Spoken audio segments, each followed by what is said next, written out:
नमस्कार दोस्तों, मेरा नाम सुमित है और आज मैं आपको एक ऐसी घटना सुनाने जा रहा हूं जिसे सुनकर आपकी रूह कांप जाएगी। एक सुनसान सड़क, एक अजीब मोटेल, वो श्रापित जगह जहां से लोग गुजरते तो हैं लेकिन कभी लौटते नहीं। तो चलिए दोस्तों, कहानी शुरू करते हैं। मैं एक ट्रक ड्राइवर हूं। मेरा नाम रवि है। पिछले 12 सालों से मैं ट्रक चला रहा हूं। दिन रात, बारिश आंधी सब देखी है, लेकिन जो मैंने उस रात देखा वो अब तक मेरी रूह में समाया हुआ है। बात 2006 की एक ठंडी नवंबर रात की है। मैं दरभंगा से देवघर की ओर एक ट्रक में दवाइयों का माल लेकर जा रहा था। सब कुछ ठीक चल रहा था। रात के 10 बज चुके थे।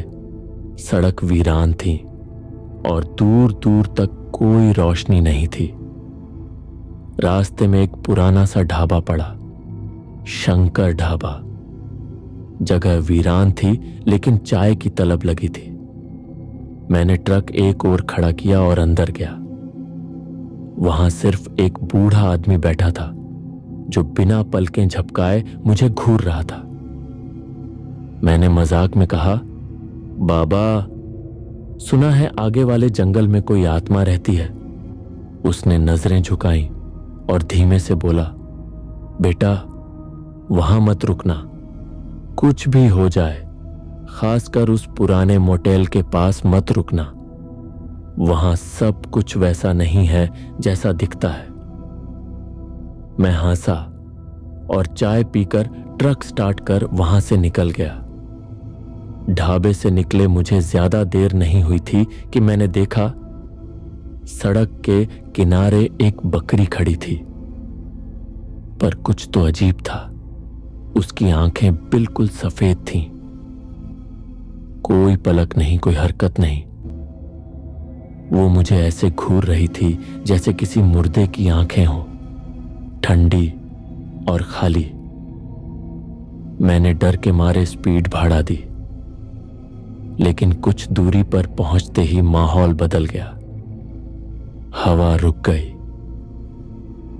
हर तरफ एक अजीब सन्नाटा फैल गया।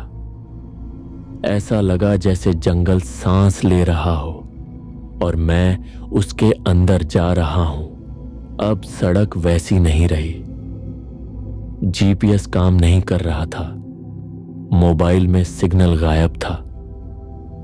अजीब सी पशुओं की आवाजें आने लगी, लेकिन कहीं दूर से नहीं, एकदम पास से, जैसे ट्रक के अंदर से ही आ रही हो। तभी ट्रक का तापमान अचानक गिर गया। इतनी ठंड कि सांसें धुआं बनकर मुंह से बाहर आ रही थीं। तभी सामने वही मोटेल दिखा, टूटा फूटा, लेकिन दरवाजा खुला हुआ। मैंने मोटेल को नजरअंदाज करके ट्रक आगे बढ़ाया, लेकिन कुछ मिनटों बाद वही मोटेल फिर सामने था। मैं चौंक गया। मैंने सोचा शायद मैं सर्कल में घूम रहा हूं। जीपीएस नहीं था, लेकिन मैं इतना भी बेवकूफ नहीं था कि सीधा रास्ता भूल जाऊं। फिर भी मैं ट्रक चलाता रहा, लेकिन हर 10 मिनट बाद मेरे सामने वही मोटेल था। अब मैं समझ गया था कि मैं किसी छलावे में फंस गया हूं। आखिरकार मैंने सोचा कि मोटेल के अंदर जाकर देखता हूं, ये मोटेल आखिर है क्या। मैंने ट्रक रोका, टॉर्च ली और अंदर चला गया।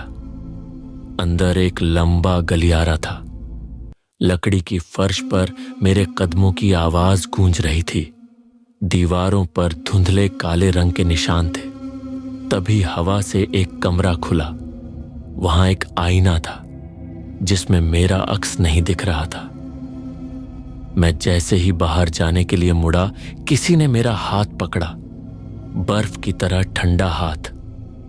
मैं चिल्लाया और भागकर ट्रक में बैठा। इंजन स्टार्ट किया और पूरी स्पीड से निकल गया। लेकिन अब हर चीज बदल गई थी। सड़क हवा में लटकती हुई लग रही थी, जैसे ट्रक जमीन पर नहीं हवा में चल रहा हो। पेड़ जोर जोर से हिल रहे थे। ट्रक के शीशों में मैं खुद को देख रहा था, लेकिन मेरा अक्स मुझे ही घूर रहा था। वो मुझे देखकर मुस्कुरा रहा था। मुझे लगने लगा शायद मैं मर गया हूं, शायद मैं इस दुनिया में नहीं रहा।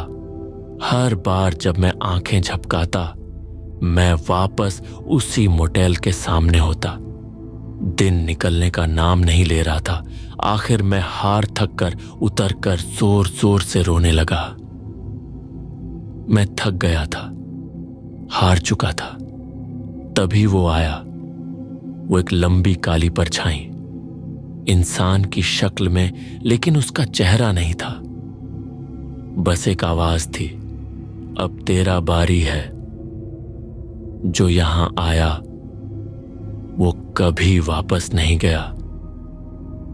मेरे हाथ पैर कांपने लगे। मैंने देखा कि उसके पीछे सैकड़ों साए खड़े थे। सब ट्रक ड्राइवर, सब उस छलावे का शिकार बन चुके थे। सब उस छलावे का हिस्सा बन चुके थे। पर उस वक्त न जाने कहां से मेरे अंदर हिम्मत आई। मैंने ट्रक से डीजल निकाला, एक बोतल में भरा और उस प्रेत की ओर फेंक दिया। वो छलावा जोर से चिल्लाया। उसकी आवाज से पूरा जंगल गूंज उठा। आसमान लाल हो गया, पेड़ हिलने लगे और एक जोरदार धमाका हुआ। जब मुझे होश आया तो मैं अस्पताल में था। 3 दिन तक बेहोश था। पुलिस वालों ने कहा जंगल के कुछ मजदूर मुझे यहां लेके आए हैं। फिर मैंने पुलिस वाले से किसी जानवर का हमला बताकर बात को टाल दिया। जब मैं उस जगह पहुंचा तो मेरा ट्रक वहीं पास में खड़ा था, लेकिन दूर दूर तक वहां न कोई मोटेल था और न कोई शंकर ढाबा। इस छलावे का अंत हो चुका था। आज उस घटना को 2 साल हो गए हैं। मैं अब ट्रक नहीं चलाता। मैं जब भी आंखें बंद करता हूं तो मुझे वही मोटेल, वो बकरी, वो छलावा दिखाई देता है।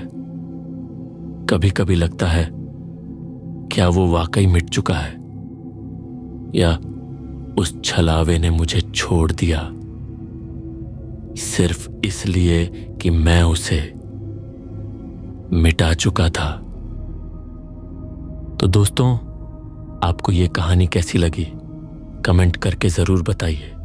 ऐसी ही और खौफनाक और डरावनी कहानियां सुनने के लिए हमारे चैनल को सब्सक्राइब करें। मैं सुमित फिर लौटूंगा एक और डरावनी हकीकत के साथ। धन्यवाद।